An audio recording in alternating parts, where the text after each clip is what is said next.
سلام دوستان، من فرزاد هستم و اینجا چنل اسکریپت کرافتر هستش. اینجا قراره کلی آموزش‌های باحال و کاربردی براتون بذارم، چه برای کسایی که مبتدی هستن که سعیمو میکنم از صفر و به ساده ترین زبون ممکن، چه برای کسایی که قبلا کار کردن. حتما نکتهایی رو میگیم که کلی به دردتون میخوره و با همدیگه میتونیم کلی چیزای جدید یاد بگیریم.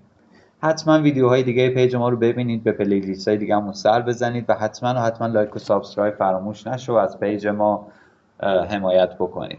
همیشه هر مسئله یا مشکلی که براتون به وجود اومد توی قسمت کامنت ها میتونید مطرح کنید، همونجا با هم بحث میکنیم و مشکل رو هر طور که شده برطرف میکنیم.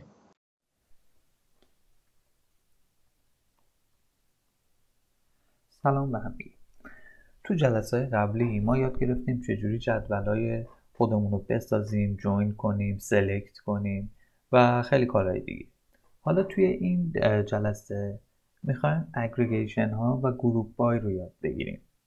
خیلی وقتا از مدیر ما یا مشتری ما میخواد تعداد سفارش های هر کاربرمون رو بدونه، میخواد مجموع مبلغ سفارش ها رو برای هر نفر نشون بده، بیشترین فروش و کمترین فروش چقدر بوده یا خیلی چیزای این شکلی. برای اینا ما نیاز داریم از توابع تجمیعی، همون اگریگیشن فانکشنال یا دستور گروپ های استفاده بکنیم، یه ترکیبی از این دوتایی که حالا جلوتر با هم دیگه دونه دونش رو بررسی میکنیم. همونطور که تو جلسه های قبلا دیدیم ما دوتا جدول یوزر و جدول اوردر رو ساخته بودیم.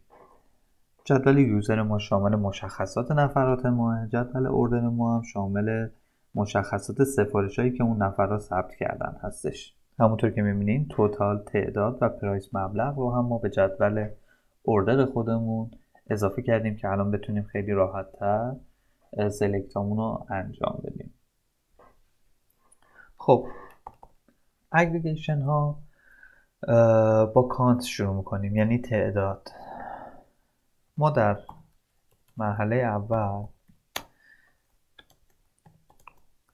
میخوایم بدونیم که تعداد اوردرایی که ثبت شده توسط هر نفر چه عددی بوده. پس یوزر آیدی خودم رو میخوام به همراه کانت اوردر آیدی، چون اوردر آیدی منحصرا بر نفره. from tbl order. خب تا اینجا ما گفتیم یوزر آیدی ما رو تو سلکت ما نشون بده و تعداد اوردر آیدی ها رو. ولی ما یه کار دیگه هم باید انجام بدیم. باید به این دستور بفهمونیم که بر اساس این یوزر آیدی بیاد دسته بندی کنه. چجوری؟ با دستور گروپ بای. میگیم بیا گروپ بای کن توسط یوزر آیدی. حالا من نمایشم رو میذارم. همونطور که میبینیم نتیجه چی شد؟ نتیجه میاد میگه که یوزر آیدی 1 تعداد 2 تا سفارش داشته. همونطور که میبینیم تو جدول بالا، جدول اوردر منم دقیقا همینه که یوزر آیدی 2 یه دونه سفارش ثبت کرده. دقیقا هم درسته. مبحث بعدی که داریم، بذاریم من اینو یه کپی بکنم.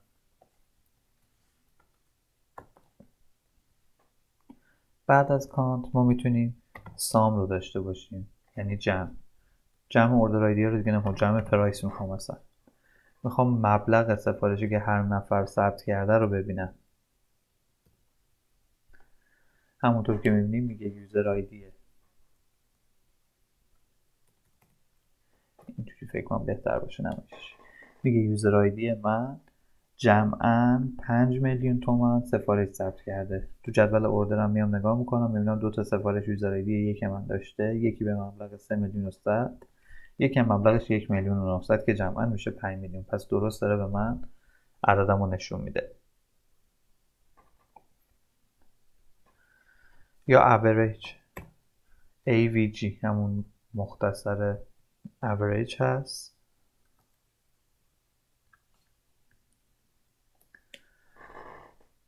میاد میانگین فروش رو به من نشون میده. حالا میتونم میانگین هر چیزی رو بگیرم دیگه. میام میانگین توتال رو بگیرم، میانگین توی هر سفارشش چند تا ثبت کرده. یه میانگین یوزر آیدی من 44 تا تعدادی ثبت کرده. میام مثلا حسابم بکنیم، همونطور که می‌بینین یوزر آیدی 1 من تو جدول اوردر یه سفارشش 25 تا، یه سفارشش 63 تا، تقسیم بر 2 44 تا. دقیقاً هم 44 ریزالت ما داره به ما نشون میده. کمترین تعداد فروشی بوده مین 25 کمترین تعداد بوده و همینطور برعکس اون ماکسیموم بیشترین مقدار سفارشی بوده یوزر آیدی 1 من 63. خب این میشه کل مبحث اگریگیشن ها. چیز خاصی نداره، خیلی ساده بود.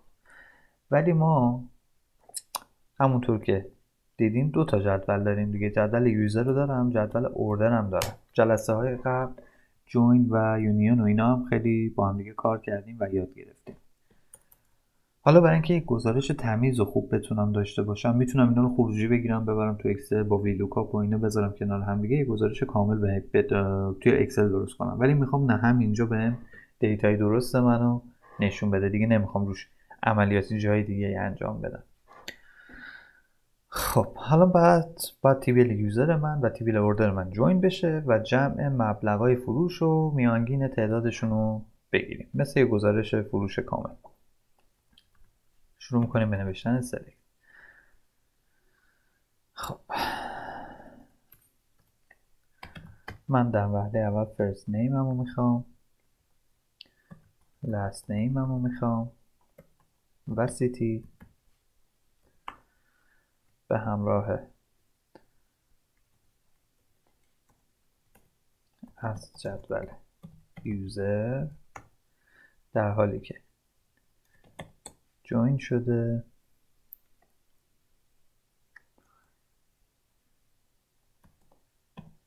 به جدول اوردر من. با چه شرطی؟ با شرطی که در جدول اوردر ستون یوزر آیدی برابر باشه با جدول یوزر ستون یوزر آیدی. حالا بعد از سیتی من میتونم اضافه بکنم از جدول اوردر، البته ببخشید سامه، چون سامو میخوایم بگید جمعو میخوایم، سامه جدول اوردر پرایس از پرایس. این از هم گفتم که اسم ستونمون رو مشخص میکنه. میانگین تعداد فروششون رو میگیریم.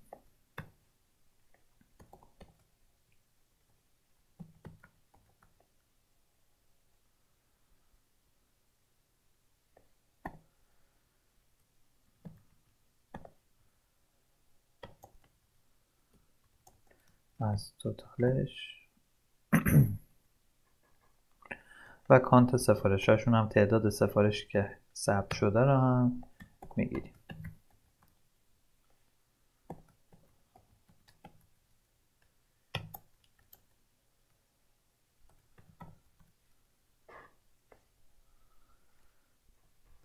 حالا اگر که این سه تا جدولی که سه تا سلکتی که داریم و با هم دیگه اکزیکیوت کنم من، به من ارور گروپاییم رو میده. میگه شما توی این سلکتی که نوشتی اومدی فرست نیم لاست نیم سیتی رو گذاشتی ولی نگفتی بر اساس چه چیزایی من باید دسته بندی کنم. برای همین ته این عبارت باید گروپای هم نوشته بشه. گروپای بشه بر اساس چی؟ بر اساس فرست نیم لاست نیم و سیتی. حالا اکزیکیوت میکنم. توی جدول آخرم که نشون داده شده میبینیم که فرست نیم من آورده، لاست نیم سیتی، جمع مبلغ علی رضایی ما توی اوردر آیدیمون با یوزر آیدی 1 هست. میبینیم که 5 میلیون آورده، میانگین 44 و 2 تا سفارشی که ثبت کرده. این میشه کل مبحث اگریگیشن ها. ما توی این جلسه یاد گرفتیم چجوری ازشون استفاده کنیم، گروپ بای چیه و چجوری گزارش بسازیم. حالا با جوین با یونین هم میتونیم همین کارو بکنیم و خیلی کارهای مختلف و سناریوهای مختلفی که میتونیم پیاده کنیم اینجا.